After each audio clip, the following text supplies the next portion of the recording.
통일되기 전에라도 좀 집권해도 괜찮을 것 같은데 사실은 집권해서 잘 풀고 통일하고 난 다음에는 영구 집권을 한다든지 이렇게 큰 도구로 가야 되지 않을까 싶은데 그 어떻습니까? 이게 제가 아까 쭉 우리 주병태 변호사님 말씀을 들어보니까 지금 일본과 우리 사이에는 제도도 좀 다르지만은 그런 어떤 문화나 인식도 좀 차이가 많이 있는 것 같아요. 그러다 보니까 지금 한일 간의 이런 문제를 풀어내기가 굉장히 참 어려운 문제 같은데 지금 현재까지 일제 강제 동원 피해에 대해서 이제 우리가 이제 한일 협정에 의해서 무슨 무상 3억 불 이제 정부와 정부 간에 받은 부분은 있고 그 우리나라 지금 정부가 그 이후에 한일 협정으로 인해서 그 이후에 강제동원 피해자들한테 그 최근까지 얼마 정도 이렇게 배상이나 보상을 해주었습니까? 지금 현재까지. 지금 우리 한국에서 지금 65년도 한일 협정 관련돼 가지고 이게 지금 잘못된 그 인식이 지금 팽배해가 있습니다. 어떤 잘못된 인식이냐면은 65년 당시에 무상 3억 불 가져와서 우리가 경제 개발했다. 그렇기 때문에 이 부분에 대해서는 한국 정부가 책임을 져야 된다. 이런 논리를 가지고 있는 분들이 지금 한국에 상당수가 있습니다. 그런데 이게 우리 외교부가 65년 당시에 국민들을 첫 단추를 잘못 끼워가지고 현혹을 시켰기 때문에 이런 환상이 지금 있는 것은 사실입니다. 그런데 지금 이게 환상을 깨기 위해 가지고는 첫째 65년 당시에 무상 3억 불은 그 돈이 아닙니다. 지금 이게 우리 외교부가 자꾸 협상 잘해가지고 돈 받아왔다고 국민들을 세뇌시키는 바람에 지금 돈이 들어온 걸로 생각하는데 그건 돈이 아니고요. 10년에 거쳐가지고 이게 지금 플란트라든지 생산물 내지 용역으로 돌았습니다. 그러니까 돈이 도는 게 아니고 기자재가 들어온 겁니다. 그럼 기자재를 누가 파느냐? 일본 전범 기업들이 한국을 상대로 기자재를 파는 겁니다. 그럼 돈은 누가 벌었냐면 무상 3억 불은 누가 가져가면 전범 기업들이 다 가져갔습니다. 그러니까 그게 지금 마치 돈을 우리가 준 것처럼 이렇게 이야기하는데 그게 전혀 아니라는 말씀을 드리고 그리고 기자재단들이 가져와가지고 이게 피해자들한테 어떻게 나눠줍니까? 기자재들 가지고 무슨 피해자들이 무슨 공장 차리는 사람이 있는 것도 아닌데 그 사람한테 기자재 줘가지고 뭐 합니까?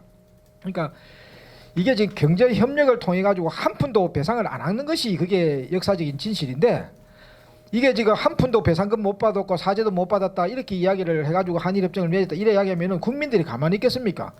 그러니까 이게 6.3도 일어나고 이 계엄령까지 입혀가지고 했는 거니까 우리 국민들을 어떻게 보면 설득하기 위해가 우리 협상 잘해가지고 뭐 부족하지만 3억 불 받아왔으니까 이거 우리가 이제 이 부분에 대해 일본에 대해 가지고 문제 안 삼으면 좋겠다. 이게 지금 우리 외교부의 태도가 그런 것이지.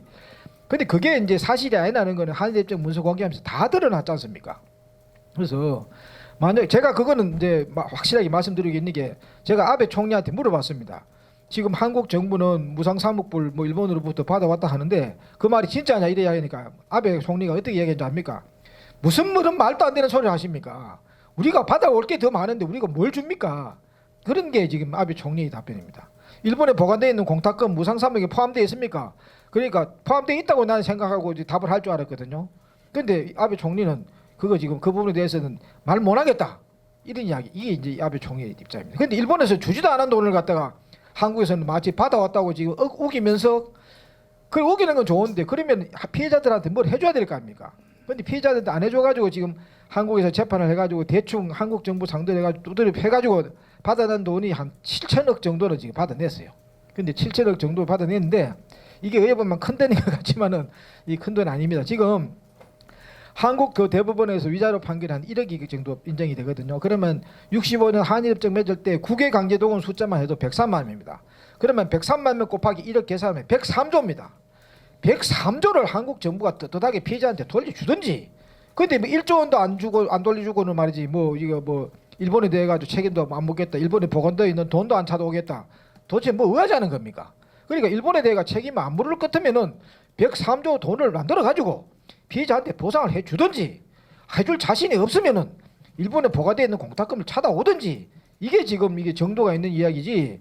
한국 외교부가 보관되어 있는 돈은 찾아올 생각도 안 하고 한국 피해자들한테는 뭐 2천만 원 뭐 이게 지금 사람 개값도 안 되거든요. 아버지가 돌아가신데 2천만 주고 이거 먹고 떨어지라 하면 요새 그 피해자들 가만히 있겠습니까? 그게 보상금도 없고요. 그래서 한국 정부가 그동안에 이제 거짓말했는 대가로 피해자들한테 지원해 준 거는 한 7천억 원 정도 됩니다. 그런데 그거는 우리 법원에서 하라는 거에 100분의 1도 안 됩니다. 1%도 안 됩니다. 그래서 우리가 지금 정부가 우리가 일본을 상대로 이기려 그러면은 정정당당하게 해야 돼. 정정당당해. 우리 정부가 말이지 일제 피해자 알기를 거지같이 알면서 일본 정부나 기업들 상대로 해가지고 사죄하고 배상하라 하면 그 일본 정부나 기업이 뭐라 하겠습니까? 너거나 잘해라 이런 이야기 안 하겠습니까?